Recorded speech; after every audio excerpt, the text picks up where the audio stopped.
خاسرین ربنا لا تزغ قلوبنا بعد إذ هديتنا وهب لنا من لدنك رحمة إنك أنت الوهاب۔ اے اللہ ہم سب کے گناہ معاف فرما، یا اللہ اپنی رحمت سے ہمارے گناہ معاف فرما، یا اللہ ہماری غلطیوں سے درگزر فرما۔ اللہ جن کے والدین فوت ہو چکے ان کے جنت میں درجات بلند فرما۔ اللہ ہمارے والدین پر رحم فرما، انہیں ان کی قبروں کو جنت کے باغ بنا۔ اللہ میرے والدین فوت ہو چکے، اللہ ان پر اپنی رحمت نازل فرما۔ اللہ جن کے والدین بھی فوت ہو چکے، ہمارے بھائی اسحاق ریحان صاحب، اللہ انہیں جنت میں اعلیٰ درجات عطا فرما۔ اللہ اس مسجد کے اندر رہنے والے جتنے بھی بزرگ دنیا سے جا چکے، اس مسجد کے بانی مؤسسین، اللہ ان سب کے جنت میں درجات بلند فرما دے۔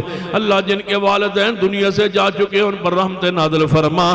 اللہ جن کے مائیں بہنیں بیٹیاں دنیا سے جا چکی، اللہ ان کی قبروں کو منور فرما۔ اللہ جو بے اولاد ایسی تمام انہیں نیک اولاد عطا فرما۔ اللہ بے اولادوں کو نیک اولاد عطا فرما۔ اللہ اس اجتماع میں جتنے بے اولاد ہیں نیک اولاد عطا فرما۔ اللہ جتنے تیرے بندے پریشان حال ہیں مقروض ان کے قرضے دور فرما۔ اللہ یا اللہ جو بے روزگار ہے اللہ انہیں روزگار حلال و وافر عطا فرما۔ فقر اور تنگدستی کی زندگی سے محفوظ فرما۔ اللہ رزق حلال عطا فرما اور وافر عطا فرما، رزق حرام سے ہمیں محفوظ فرما۔ یا اللہ ہم سب کا آنا بیٹھنا سننا سنانا قبول فرما۔ اللہ اس کانفرنس کو رہتی دنیا تک آباد رکھ اور شاد رکھ اور اس طرح اس کو قائم رکھ۔ اے اللہ اس کے کروانے والے کو محنت کرنے والے انتظامیہ کے مال میں رزق میں اولاد میں گھر میں برکتیں عطا فرما۔ جس ساتھیوں نے جتنا بھی تعاون کیا اللہ ان کے مال اور رزق میں برکتیں عطا فرما۔ یا اللہ اس مدرسے کو مسجد کو رہتی دنیا تک آباد فرما۔ اللہ اس کے خطیب حضرت ساجد صاحب کو اور ان کے مقتدیوں کو انتظامیہ کو اللہ دنیا آخرت میں درجات بلند فرما۔ اللہ اس ادارے کے فیض کو پوری دنیا میں عام فرما۔ اللہ ہمارے ملک میں قرآن سنت کا دین کا شریعت کا سنت کا بول بالا فرما۔ شرک و بدعات کو رسومات کو نیست و نابود فرما۔ اللہ اہل حق کو قوت عطا فرما۔ اللہ اہل حق کو قوت عطا فرما۔ شرک و بدعات کو نیست و نابود کرنے کی ہمیں توفیق عطا فرما۔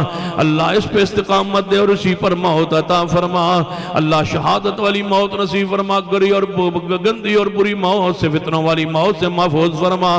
جب موت آئے ایمان والی شہادت والی موت نصیب فرما۔ یا اللہ ہمارے ہاتھوں کا اٹھنا اپنی برگاہ میں قبول فرما۔ یا اللہ اپنے محبوب کی خواہ میں زیارت نصیب فرما۔ قیامت والے دن اپنے محبوب کے ہاتھوں سے کوثر کا جام نصیب فرما۔ اللہ قیامت والے دن اپنے عرش کا سایہ عطا فرما۔ اپنے محبوب کی شفاعت عطا کر دے، اپنے محبوب کے ہاتھوں سے کوثر کا جام عطا فرما۔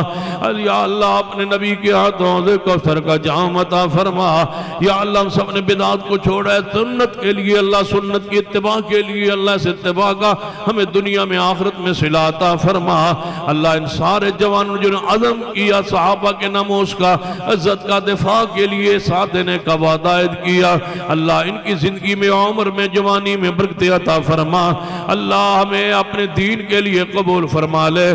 اللہ ہماری سستیوں سے قالیوں سے ہمیں محفوظ فرما۔ اللہ ہماری غلطیوں سے گناہوں سے ہمیں درگزر فرما۔ اللہ ہمارے دنیا میں آخرت میں درجات بلند فرما۔ یا اللہ ہمارے دل کی نیک آسیں خواہشیں مرادیں پوری فرما دے۔ اللہ ہمارے ملک کو اسلام دین کا گہوارہ بنا۔ اللہ ہمارے ملک میں امن و سکون عطا فرما۔ اللہ اس ملک سے فرقہ واریت کو لعنت کو ہمارے ملک سے کو محفوظ فرما۔ پوری امت کو قرآن پر سنت پر دین پر شریعت پر سنت کی اتباع پر اکٹھا فرما۔ یا اللہ اس پوری امت کو محمد مصطفیٰ کی ذات پر آپ کی بات پر نام پر یا اللہ پوری امت کو اکٹھا فرما۔ اللہ اس ملک کی حالت پر رحم فرما۔ داخلی خارجی جتنے بھی خطرات ہیں ملک کو محفوظ فرما۔ اندرونی طور پر بیرونی طور پر ہمارے ملک کو مستقام فرما۔ یا اللہ مہنگائی کی چکی میں یہ پسی ہوئی عوام یا اللہ اس ملک پہ رحم فرما۔ معاشی حالت ہمارے ملک کی بہتر فرما۔ اللہ مہنگائی کے اس عذاب سے فتنے سے ملک کو محفوظ فرما۔ اللہ رزق غیب خزانہ غیب سے ہمارے ملک کی مدد فرما۔ اللہ اتنا رزق دے معاشی طور پر ہمارے ملک کو مضبوط فرما دے۔ اللہ ہمارے ملک کو معاشی طور پر مضبوط فرما دے۔ اللہ ہمارے ملک کی حالت پر رحم فرما، بہتر فرما۔ جو ملک کے لیے اسلام قوم کے لیے بہتر ہو وہ حکمران عطا فرما۔ ربنا تقبل منا انك انت السميع العليم وصلى الله تعالى على رسول خير خلقه محمد وعلى آله وصحبه اجمعين۔